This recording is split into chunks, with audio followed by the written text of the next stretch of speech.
Job सुरक्षा कर्मचारियों को लेकर जो है कुछ जो है ताज़ा जानकारी लेके आए यहाँ। क्योंकि बहुत सारे कर्मचारियों के जो है मैसेज आने लग रहे हैं। एक तो फार्म जो है आप फाइनल सबमिट से पहले ये काम जो है ज़रूर से ज़रूर कर लें, क्योंकि इसके अंदर जो है कुछ कर्मचारी मैसेज आए कि गलती होने लग रही भाई। सारे कागज़ों के साथ साथ में आप ये फार्म भी जो है एक बारी ज़रूर निकाल लें, जिससे आपके फार्म में जो है वो गलती होने की संभावना कम हो जाए। फार्म जो भाई नहीं होगा गलत आपका, अगर आप अच्छे तरीके से फार्म भरोगे। और अभी जो है साइट भी जो है बताया जा रहा है कि बिजी चल रही है, और जैसे जो है लगातार अभी जो है फार्म भरने लग रहे हैं। इसलिए आप जो है थोड़ा सा ऐसे टाइम पर फार्म भरें अपना जब जो है साइट थोड़ी सी ठीक ठाक चल रही हो।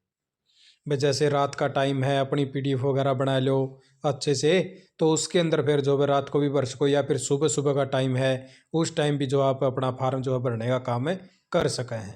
तो सबसे पहले तो बात कर लेते हैं भाई कि जो भी साथी अपना जो है फार्म भरने लग रहा है, उससे पहले आपको एक पेज के ऊपर अपनी जो भाई सारी जो डिटेल हो लिख लेनी है कि आपका एक्सपीरियंस कब से कब तक का है।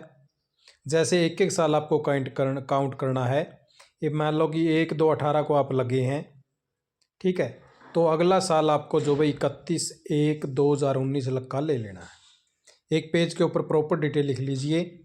इसके अकॉर्डिंग आपके कितने ठेकेदार आए और कितने दिन आपने जो है काम कराया है, इस पूरे एक जो है 365 दिन की एक डिटेल बना लीजिए, क्योंकि आपका फार्म जो है इसके अकॉर्डिंग चल लगा। लगातार अगला साल भी इसी प्रकार से आ जाएगा। 1/2/19 आ गया, 31/1/20 आ गया, फिर इस साल की बना लीजिए। फिर अगला साल आपका आ गया 1/2/20 आ गया, और यहाँ पे जो है आपका 21 आ गया, ठीक है, फिर इस साल की बना लीजिए। ऐसे कर कर के आपको 15/8/2024 लग जो है चले जाना है, ठीक है।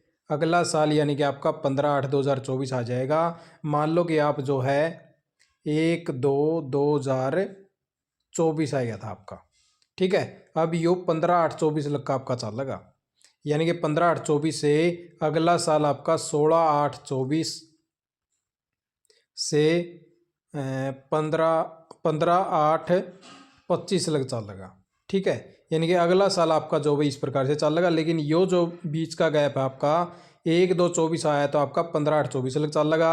अगर इसके बाद का आया तो भी 15/8/24 लग ही आपकी डिटेल चल लगी। इसके अकॉर्डिंग आपका कौन सा ठेकेदार था, यानी कि आप एचकरण के अंदर लगभग आ गए होगे, तो आपको एचकरण जो है यहाँ पे मेंशन कर लेना है। तो इस प्रकार से पेज के ऊपर डिटेल डालोगे, उससे पहले आपको ये प्रिंट भी जो है निकलवा लेना है, क्योंकि इस प्रिंट के अंदर आपकी जो है वह डिटेल लिखी हुई मिलेगी कि आपने उस ठेकेदार के तहत कब से लेके कब तक का काम कर रखा है, ताकि आपको भरने में आसानी रहे। क्योंकि यहाँ पे एक तो आपकी फर्म का नाम मिलेगा प्रॉपर कि आपकी यह फर्म थी, आपकी फर्म में आपने कब से लेके कब तक ज्वाइन कराया वह डिटेल मिलेगी, कितने दिन आपने जो है काम कराया वह डिटेल मिलेगी। तो इस प्रकार से इस पेज को भी अपने जो है पास में रख के अच्छे से अपनी डिटेल को भर सको।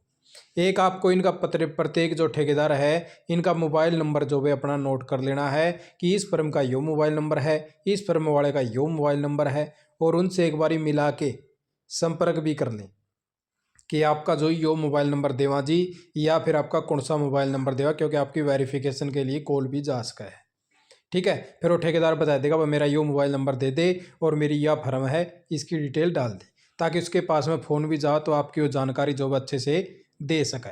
तो इस प्रकार से जो है आपको जो इन चीज़ों का जो है ध्यान रखना है, और उसी ठेकेदार का मोबाइल नंबर डालना भाई जो आपकी फर्म के अंदर था। ऐसा नहीं है कि और किसी का डाल दोगे आप, उसी का मोबाइल नंबर होना चाहिए ताकि वो आपकी अच्छे से जानकारी दे सके।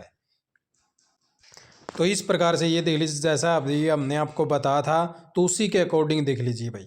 जैसे 1/2/18 से 31 जनवरी 2019 आ गया, फिर 1/2/19 से लेके 31 जनवरी 2020 आ गया। इसी प्रकार से आपका जो है डिटेल जो है आगे चल रहा है, यानी कि यह जो डिटेल आपकी आगे जाके जो भाई आपकी 1 फरवरी मान लो 24 था आपका, और 15/8/24 लग का डाटा आ गया, यानी कि सिर्फ और सिर्फ इतने दिन की डिटेल मांगा। उसके बाद में 16 अगस्त से 15 अगस्त आ गया, फिर 16 अगस्त से 11 जनवरी आ गया भाई। जैसे 11 जनवरी लग की जो है डिटेल यहाँ पे मेंशन थी। तो इस प्रकार से जो भी इसके अकॉर्डिंग आपको जो है अपनी जो सैलरी स्लिप है, बैंक अकाउंट की डिटेल है, वो जो है अपनी जो है देखनी है। दूसरी चीज़ एक और मैं आपको बता दूं भाई कि जब भी आप मान लो कि फार्म भरने लग रहे हैं और फार्म आपने ये कंप्लीट कर दिए सारे स्टेप और आप जो है यहाँ पे पहुँच गए हैं, ठीक है, यहाँ तक आपको जो है घबराने की ज़रूरत नहीं है। आप अच्छे से अपना फार्म भर लीजिए। आप यह टेंशन ना ले लीजिए भाई कि मेरा गलत हो गया तो फिर मैं आगे अपडेट नहीं कर पाऊँगा। अगर यहाँ तक भी आप पहुँच चुके हैं तब भी आप अपना फार्म जो है एडिट कर सकोगे। एडिट का मतलब ये नहीं कि आपको शुरू से फार्म भरना पड़ेगा, बिल्कुल नहीं।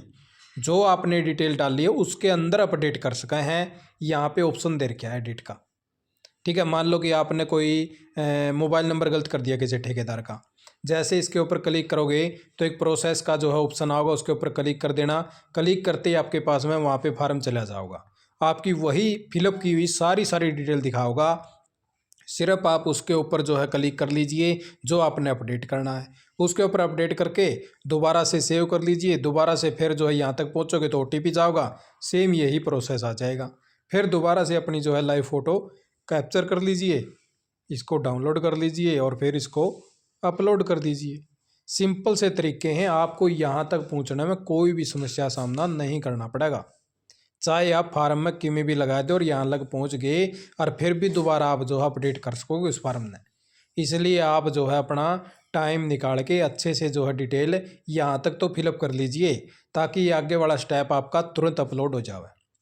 उससे आगे वाली चीज़, अगर मान लो आपने जो भाई बिल्कुल अच्छे से फार्म भर दिया, बिल्कुल ओके हो आप तैयार करने को, फाइनल सबमिट, तो आपको यहाँ पे जो है नीचे डिटेल दिखा होगा। यहाँ पे जैसे फार्म आप ऊपर करोगे इस प्रकार से आपके सामने जो है डिटेल आ जाएगी। यहाँ पे ये वाली ये PDF जो है ज़रूर से ज़रूर एक बार चेक करें, क्योंकि बहुत सारे जो है कमेंट आए हैं कि सर हमने लगाया कुछ था शो कुछ हो रहा है। आई बात समझ में कि मान लो जो भाई आपने एक्सप्रेस अपना खुद का लगाया और वो एक्सप्रेस जो है किसी और का शो करने लग रहा है, ऐसे कुछ कमेंट हमने देखने मिले। तो यह चीज़ जो है आप ज़रूर से ज़रूर नोट करें एक बारी अपना फार्म फाइनल सबमिट करने से पहले। अगर वह चीज़ आपको शो करने लग रहा है तो आप दोबारा से जो है अपडेट करने का काम कर सकें हैं, ठीक है। क्योंकि अगर बाद में फाइनल सबमिट हो गया तो फिर जो है DDO उसका ऑब्जेक्शन लगाओगा, फिर आपके पास आओगा, फिर आप वापस भेजोगे। तो ऐसे झंझट से बचने के लिए सबसे पहले आप जो अपनी ये PDF है ज़रूर चेक करें। जैसे व्यू के ऊपर क्लिक करोगे ना तो आपकी पूरी डिटेल आ जाएगी कि आपने क्या कुछ भरा है, ठेकेदार का नंबर क्या था। नीचे आपकी PDF मिलेंगी दो, एक आपकी एक्सप्रेस की और एक आपकी सैलरी स्लिप की। दोनों खोल के देख लो भाई ठीक लग रही है आपकी, हाँ जी ठीक लग रही है भाई, सुबह छोड़ दो, फिर अगली देख लो, फिर अगली का इसी प्रकार से चेक कर लो, फिर अगली देख लो। ऐसे चेक करके जब आप संतुष्ट हो जाओ तब आप जो अपना फाइनल सबमिट कर सकें। तो इस प्रकार से आप लोग जो है यही ताज़ा जानकारी लेके आया था। फार्म गद्दा भरे जाने लग रहे हैं, साइट में थोड़ा सा इशू चल रहा है क्योंकि भाई साइट बिजी है, बहुत सारे फार्म भरे जाने हैं, तो अच्छे से भरें। आपने वीडियो देखा आपका बहुत बहुत धन्यवाद। जय हिंद, जय भारत, जय हरियाणा।